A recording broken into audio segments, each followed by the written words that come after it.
Okay, can start. Okay, so in this event, we are showcasing two demos. One of the demo is a smart home. So in this smart home demo, we actually have integrated our technology from different divisions. We have things from the power management group, we have sensors, we have also some controllers, and most importantly, we have also integrated the security chip. Okay, so in this smart home, we have a gateway. So the gateway has an Optiga TPM. This Optiga TPM is supposed to regulate and authenticate devices that are connected in the home, as well as connection from the cloud to the home. So it will authenticate the user and also the devices to ensure that they are the rightful devices in this network. So that's the first layer of defense if there's any attack. The second layer attack is called Optiga Trust X, which means this security chip is on the end node. End nodes are like the lighting, maybe the smart TV, maybe your smart refrigerator. So by having this Optiga Trust X, you ensure that these devices will have an encryption channel to talk to your server, to the gateway, or on any communication. And also between device and device, when they communicate, they have a secure channel. So their messages are encrypted and they will be able to secure from eavesdropping or some people hacking into the network and trying to imitate another device in the home network. So this whole concept, we're trying to tell the story of different layer of defense that you could build up using a hardware security. So the main thing about hardware security is all the algorithms or crypto library and also all the encryption decryption are already programmed and done in the chip. Yeah. So any developer who wants to build the solution, they get our IC, they can integrate directly on their microcontroller. We will give them a C library, and from there they can just call the API, and then they can enable the security function. That's so easy. So in short, it will be very easy for people to do all the security features without having to do any software coding. They can rely on our certified hardware for the security functions. Okay. You are offering security solutions for different applications. It's automotive security, home security, industrial security, and cyber security. How these different solutions are varied? Means any different platforms you are offering for these different solutions? Okay, so we certainly do have different variants of this security solution for these different applications depending on the level of defense that you want to implement. From a very basic consumer device, for example, you just want to authenticate if a battery that is used with the phone is from the manufacturer, then it's a simple security feature such as Optiga Trust B authentication device, just to say yes, no, you are the fake or real. This is a very basic for consumer product. If you go to automotive security, automotive has its own standards. For example, if you're talking about vehicle to infrastructure communication, then they have certain protocols already defined. So in your security implementation, we would also in Infineon implemented some of these specs into the solution, such that automotive player who is doing an automotive security application can immediately make use of all these applications that we have developed and develop further from there to complete the whole complete solution. Yeah. So in short, the controller that is used is a security controller, but the variants are different depending on how high your security needs, Yeah. what is the memory size you're looking for, what kind of architecture. Okay, we have different type of ARM architecture or the proprietary architecture to depending on the level of ease of integration you want. Yeah. Then whether you want a turnkey solution, meaning it will come with a software where it has a C library you can integrate, or you want a bare hardware where you yourself want to program it from scratch. So that actually gives a lot of flexibility depending on the level of complexity that this guy wants to start with. If they have a lot of capability, Yeah. they can start with a very bare hardware and program everything from scratch. But at least on a hardware side, all the security function has been done. He only need to concentrate on his logic. Yeah. What about industrial security, industrial applications? In the IIoT application, industrial Internet of Things are going in the market. So what about their security function you're offering? So for industrial applications, so usually the difference between industrial and consumer is maybe industrial you need to work 24/7, Yeah. and you probably need also a very harsh environment. So the IC is hardened for such environment.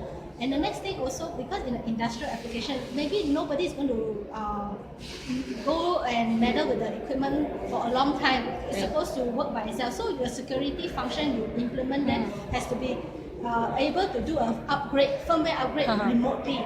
So that at least for your servicemen to go, they can actually have a over the air firmware upgrade. In order to implement this, you need a higher security chip, like the TPM. Why? Because when you do the over the air upgrade, you make sure that the security chip is checking if this is from the right source. They are not trying to, corrupt the system and become something else. So the security level for the industrial and the consumer is certainly higher simply because of the harsh environment and it has to be safe and also secure all the time. And also because it's remote, a lot of time you may need also this remote access and remote firmware upgrade. So there are these examples of this function. There are more of that where you need to implement on an industrial IoT application. Whereas in the automotive has a different requirement. So it's about safety, about human, and also about the automotive grade. Under the hot sun, the temperature in the car is going to be very high. Then you need to harden for that temperature, and then the failure cannot be at a certain rate because in a car you make sure that it's safe for the user in the car. So that's why these three different tiers will have its own different requirement based on the environment it works on, and therefore the security solutions cater also to their use case. Yeah. Do you have security solutions for the aerospace and defense applications also? For defense? Yeah. Okay, for now, no. The reason why I say no is actually not entirely correct. Our security IC is used in the ID cards in your passport. So in short, we are in this kind of identification business. So if you think about high security, passport has to be very high security, and our chip is used in passport. And also for the other military usage is more for ID, less of in the combat area, but it's more ID identification. Yeah. Where you would like to place Infineon in security solutions as against the competitors? Okay, I would say that we are a very strong player simply of more than 30 years of experience in the security space. So we started with smart card, then we now also moving to embedded security. Our strength, I would say, also rely on where our other divisions are. So we have a power management group, we have the automotive, we have the industrial power. So our security solution can go into their application and strengthen the whole system solution. And I think it's a very unique value of Infineon because we have these few divisions that come together and they all can leverage on the security value. And we can deliver solution that our colleagues are already selling to their end customer. At least this is one unique selling point for us. Then the second part is, of course, our smart card knowledge could also apply for all these new things like the blockchain. So in this demo here, we also have a blockchain smart meter demo. What we are doing is we use a standard payment card. But that payment card, in typical sense, we use it only for Master, Visa, and the debit credit card or RuPay. But now we say even in your blockchain, you might have gained some money in virtual currency. You can store this virtual currency in your payment card and use it also in the retail. So this is another concept of, we are coming from the traditional smart card payment industry, and now we are trying to integrate something new like a blockchain and how to bring blockchain to smart card world. So this is how we are trying to innovate through past experience and through cross division. You have different markets, automotive, industrial, smart home automation, different applications you are working in India. So which sectors you are finding having the maximum growth in India? With reference to India, if you means you cannot comment on India, overall you can speak on that. I must say in India, in embedded security side, we saw a lot of demand in two areas. First thing is the smart cities. So because of many initiatives from smart cities, so there are players who come to us to say, I want to build a router that is managing the whole city. How do I secure the router? What are the standards and specifications required? We also have questions coming from people who are building like say smart parking or smart lighting. So they also say that though I'm doing just a lighting solution, but because my device connect to the net, connect to the cloud, how do I do that? So I constantly get this question in India. Second one is authentication, say for example water filter. Because in many cases, in India you rely on water filter to do your filtration and Yeah. also air purifier. Mm. So you need to make sure the filter that's used is authentic and also not used one, means it's a brand new and all. So there is a demand for authentication of these accessories, and I've been hearing a bit of requests from here as well. So I must say these are the two popular demand. Other than that, there are some inquiry for eSIM for the vehicle, and also we have inquiries about, for example, in the CCTV, Yeah. people want to secure the CCTV image. How do I do that? So these are the few things that we have, and also smart meter. Right. Mm. According to what are your predictions for the future most promising applications in the security market? Okay, if I were to look at just now, I've shown to you, I feel the water filter or air purifier authentication to be the fastest to pick up, simply because it's quite straightforward. Yeah. The use case is I want to authenticate if this is real or fake, and basically the basic turnkey solution we have would also have certified that requirement. Integration is very easy, so that pickup will be faster. Smart city is too complex, Yeah. because there's so many applications. Which one do you want to target? Right. So in short, that part will be more sporadic, a lot of exploration, but to really pick up, it will take a long time, and the policymakers have to come in to say, oh, I want security in all these solutions, in every tender that I will, you must make sure you prove to me you have some security Okay. implemented. Without that, it will not be a mass pickup, it will be just focus on experimentation. Whereas the water filter and the air purifier, you have your key players in India, we see that could be a good demand. Yeah. Which are the key trends you are finding? You are seeing in the secure card payments and the security ICs market. For the card payment. Yeah. Okay. For the card payment, in India, we do see that currently most of people are moving towards the contactless card.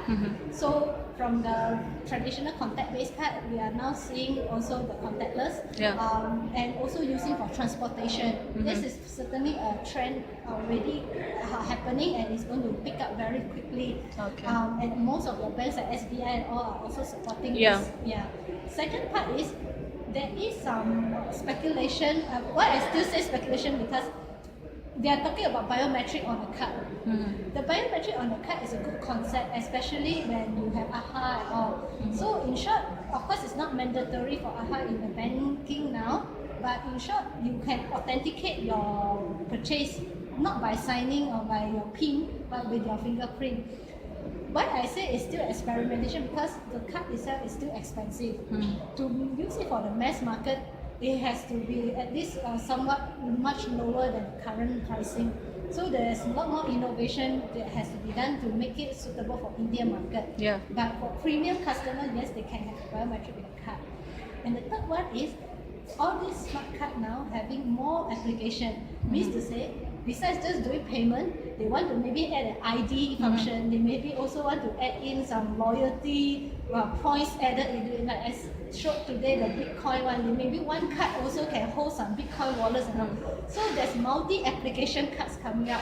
So people are looking at how in this one card I can fit in more things. All right, and also the form factors are different now. People are no longer looking at just card. Maybe they are looking at keychain form factor. They're Yeah. looking at USB token. Of course, there has always been a question. The mobile phone also has a secure element. Yeah. So in short, there are things that the mobile phone can also use as a card equivalent. Yeah, correct. Which is also fine, because in some mobile phone that Infineon works with, we also put our secure element in the phone. Yeah. And it plays the same role. It stores all your sensitive information and does your transaction.